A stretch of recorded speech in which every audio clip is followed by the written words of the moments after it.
Tapi sebelum lanjut, jika kalian merasa video ini bermanfaat, jangan lupa like and subscribe. Dan jangan lupa juga nyalain loncengnya agar kalian tidak ketinggalan video-video terbaru. Bismillahirrahmanirrahim.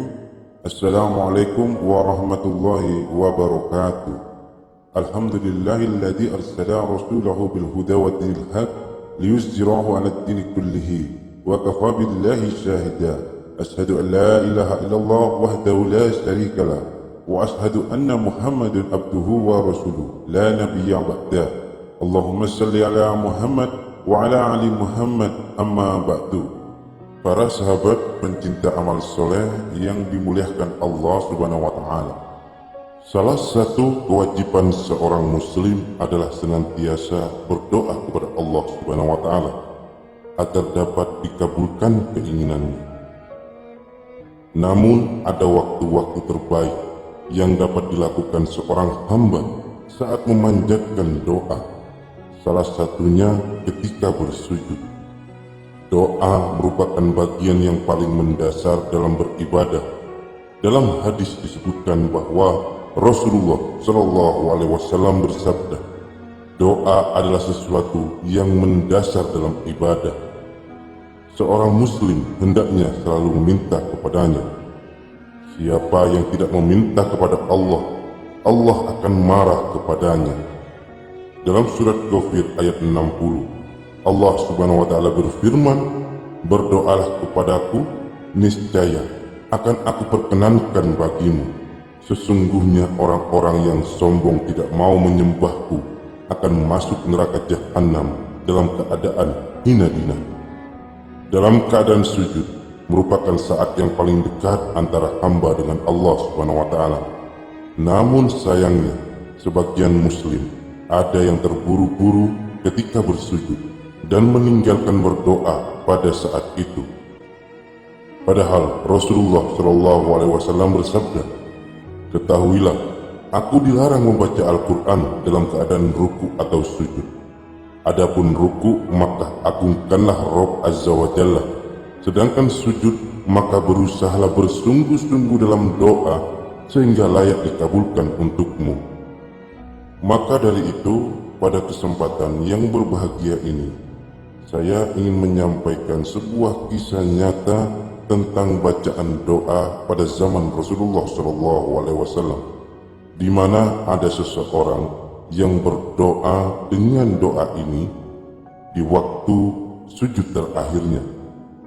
Dan doa ini ternyata dapat mengguncang langit, dan seketika itu doanya terkabulkan. Dinukil dari kitab Al-Mustaqizin Billah Ibnu Baskuat dari sahabat Anas bin Malik berkata, ada seseorang dari sahabat Rasulullah SAW dari kaum Ansor yang bernama Abu Mu'allaq. Abu Mu'allaq ini adalah seorang pedagang. Dia berdagang dengan hartanya sendiri dan juga dengan hartanya orang lain. Dia berdagang di berbagai daerah dan dia adalah seorang ahli ibadah yang diraih atau menjaga diri dari hal-hal yang dilarang.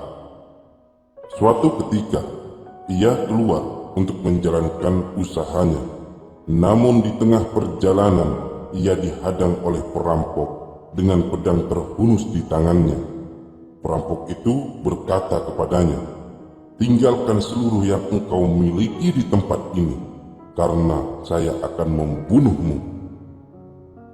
Abu Mu'allaq berkata, kau rupanya hanya menginginkan nyawaku. Tidakkah cukup bila harta ini jadi milikmu?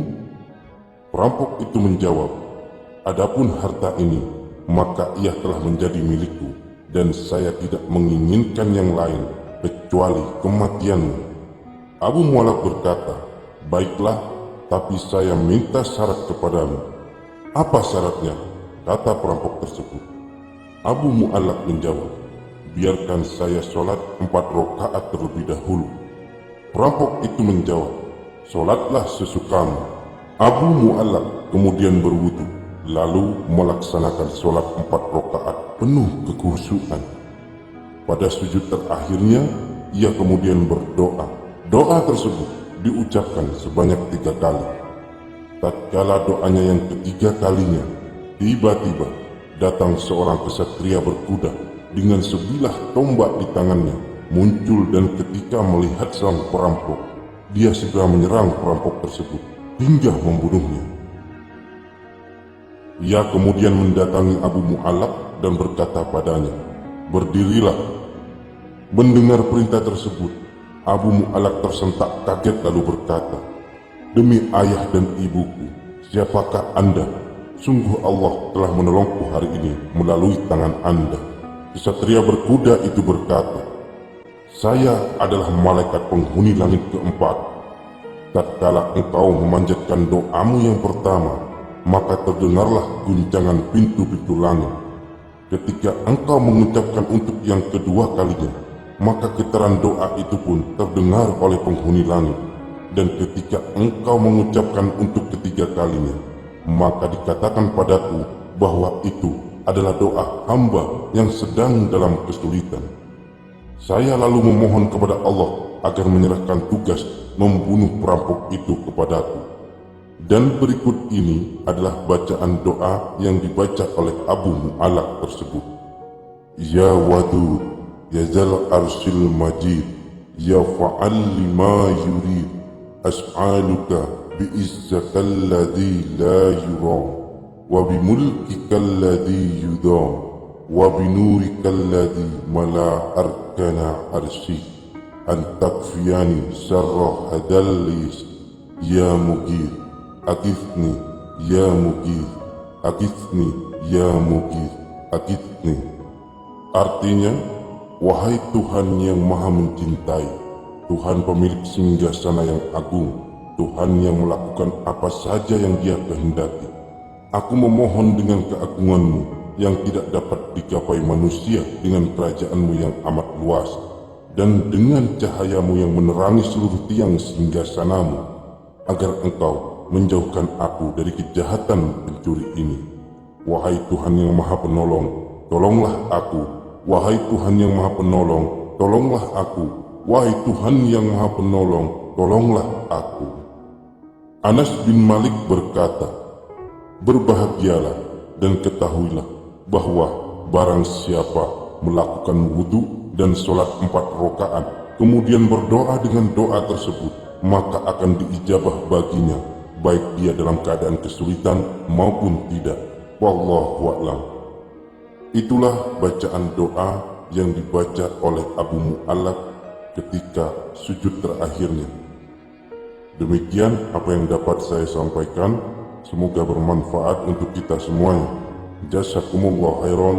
Wassalamualaikum warahmatullahi wabarakatuh.